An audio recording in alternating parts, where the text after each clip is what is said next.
As Nigeria joins the rest of the world to mark World Cancer Day, challenges in cancer care continues to cast a shadow over the survival chances of thousands of patients. Nigeria bears a significant burden of cancer, with an estimated 102,000 new cases annually. According to statistics by the World Health Organization, cancer was responsible for over 78,800 deaths in 2020, as breast and cervical cancers are responsible for the most deaths in Nigeria. Data also shows that at least 44,699 women died of cancer in 2021.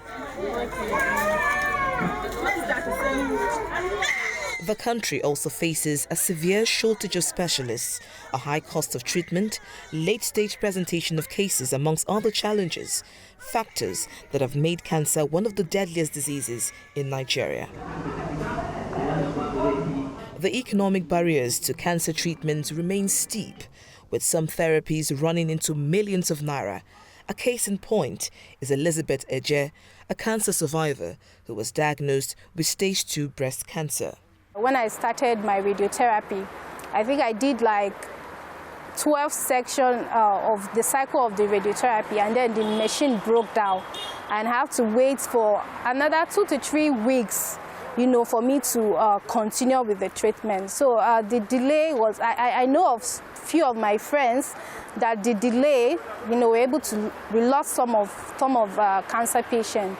Cancer treatment is expensive, and that time that cancer patients need to start their treatment, they're in between, soliciting for funds or going out to look for funds. And so I'm urging the government to subsidize cancer treatment and make these drugs available. Elizabeth is one of thousands lucky enough to survive the disease. The abysmal contribution to the Cancer Health Fund in the 2025 budget, lack of support by some state governors, and improved number of oncologists and cancer centers in the country are some of the issues of concern to the National Cancer Society. Our position at the National Cancer Society is that for 2025 budget, the minimum that's accepted to us is 1 billion. The 150 million should be, upgraded to 1 billion. With 1 billion, another 1 billion will even solve the problem. It will just scratch the problem. As you speak now, we have less than 18 radiation and clinical oncology in the country. State governors, their posture in fighting this monster is not encouraging. How will you explain it that the entire state, you get to a state, there is no desk for cancer control in that state? There is no single officer that say your schedule is to monitor cancer incidents in that state. So what do you expect? There's a state in this country, I mentioned their name. They don't even have MAMU to screen breast cancer. People that want to screen have to travel from that state to another state. However, to ease the burden of cancer treatment in Nigeria, the federal government has come up with various interventions that could benefit patients, as contained in the government's 4-point agenda.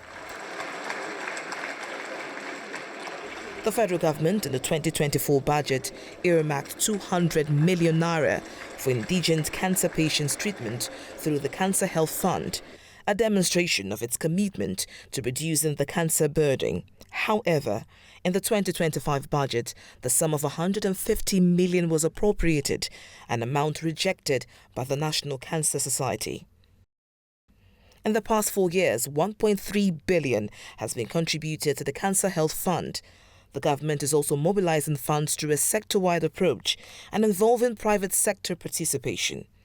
Also, to enhance oncology care in the country, the federal government and the Nigerian Sovereign Investment Authority signed a memorandum of understanding to aid the procurement of equipment for cancer management. Also, in 2024, the government approved the upgrading of equipment in 6 cancer centers located in teaching hospitals in the 6 geopolitical zones of the country. So there is, in some ways, the government has also announced that 3 of the cancer centers will be ready for commissioning in May 2025. The National Institute for Cancer Research and Treatment is also planning to provide a state-of-the-art screening services in these 6 geopolitical regions. This has never happened before. It is going to happen for the first time. And more equipment which cut across the nuclear medicine that is highly needed to provide specialized services to this cancer patient, as well as more linear accelerator. The fate of cancer patients in Nigeria hangs in the balance, as the increasing burden of the disease serves as a stark reminder that more work needs to be done. For now, cancer patients will have to deal with not just the disease, but the harsh realities of an underfunded and overstretched healthcare system. From Abuja, Victoria Longjohn, Channels Television News.